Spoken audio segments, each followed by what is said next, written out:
Where I come from, death does not arrive to an empty homestead.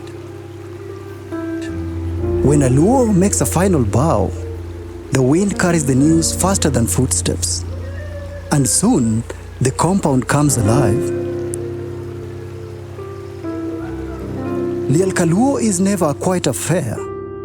It is colorful, it is rhythm, it is community, it is painful, but above all, it is expensive.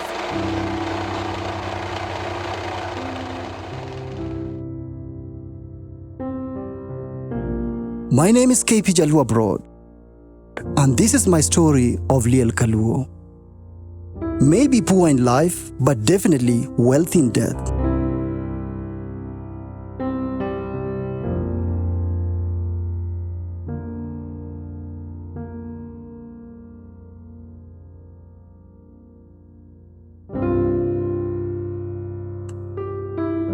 In Kawakungu village, Homa Bay County, Mzee Charles Aguko Orach Nyarem has rested.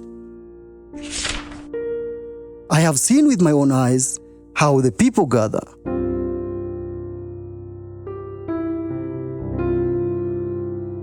From afar and near they come. Cousins, in-laws, age mates, childhood friends, and even strangers.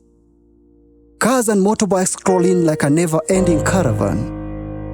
Soon, the compound swells.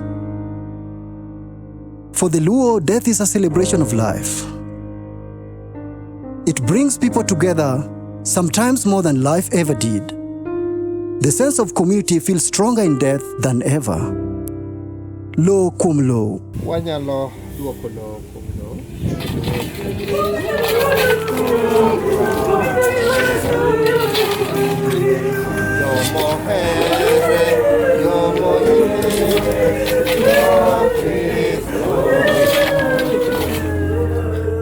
As the body makes the final dive, the family drowns in sorrow. It hurts, it pains. As the tears run down their faces, both the churches and the community try their best. They warm up the mood, they soothe the pain.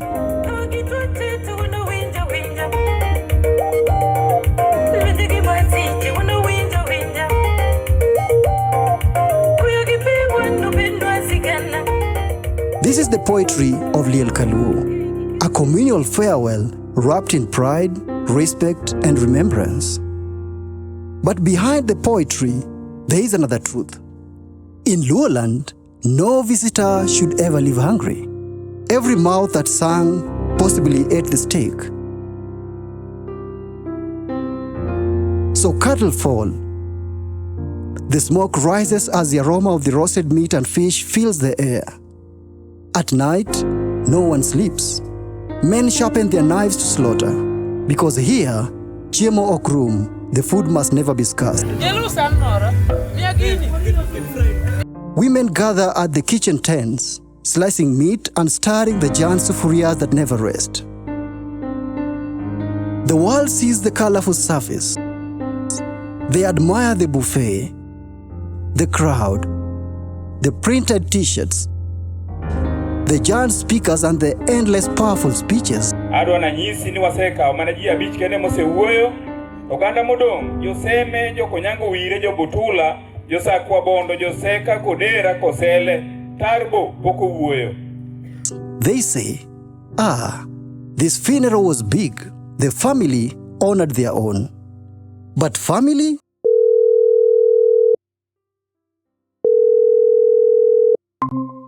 An gi nying luongo ni Ishmael Ochieng Orach. An wuod jaduong' Charles Aguko Orach Nyarem. They stand brave in public and broken in private. Wan joluo wadonje garama maduong' ahinya mondo mi wayik ng'ato watim ne iko kaka wacho ni timo yo maber. Ok ang'eyo ni tiyo gi pesa mang'eny e yor iko ng'ato.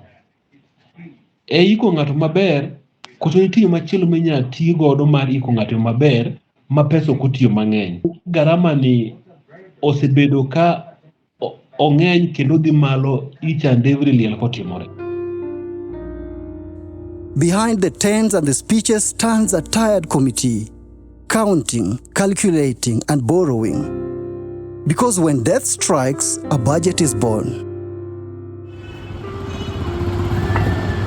In the cities, meetings stretch late into the night. WhatsApp groups come alive.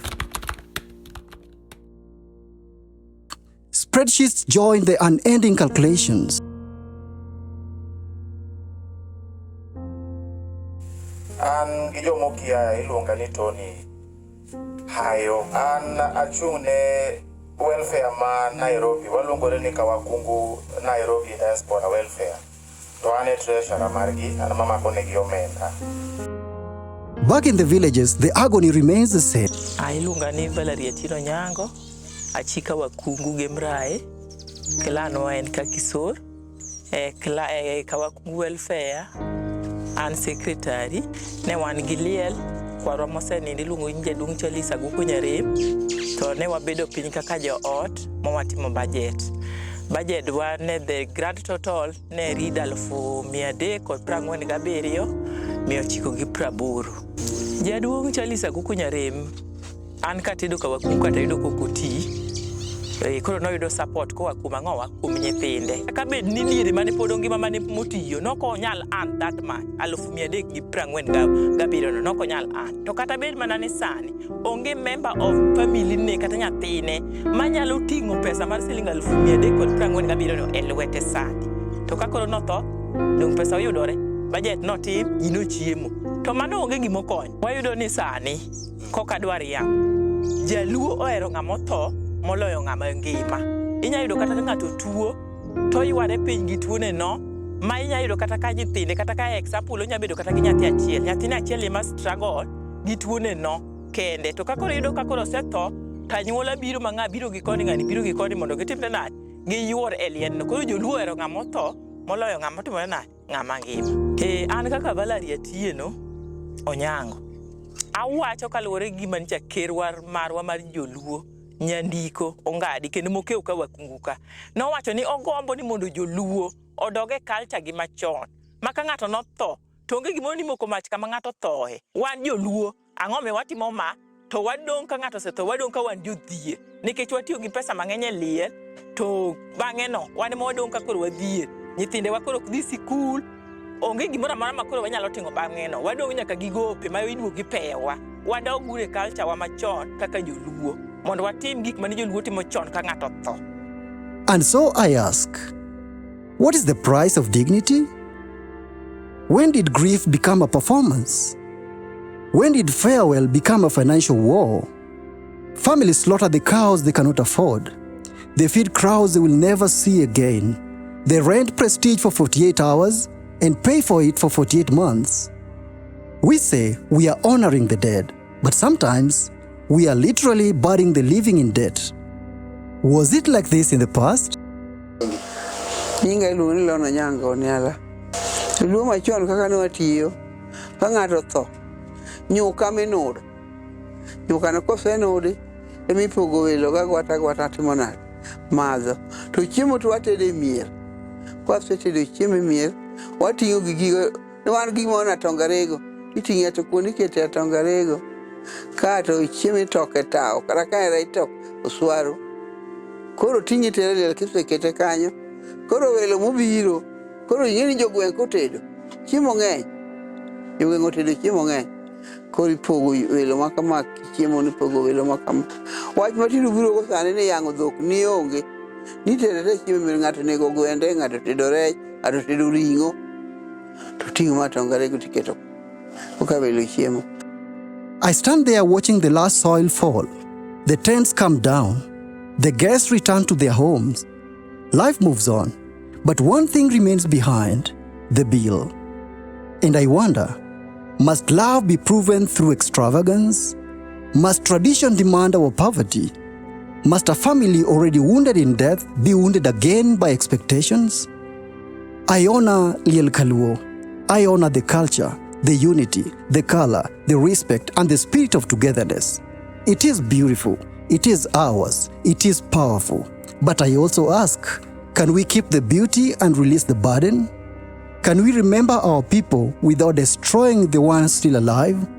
Can we bury our dead in dignity without burying our future in debt? Because until we answer these questions, Liel Kaluo will remain both a crown and a curse.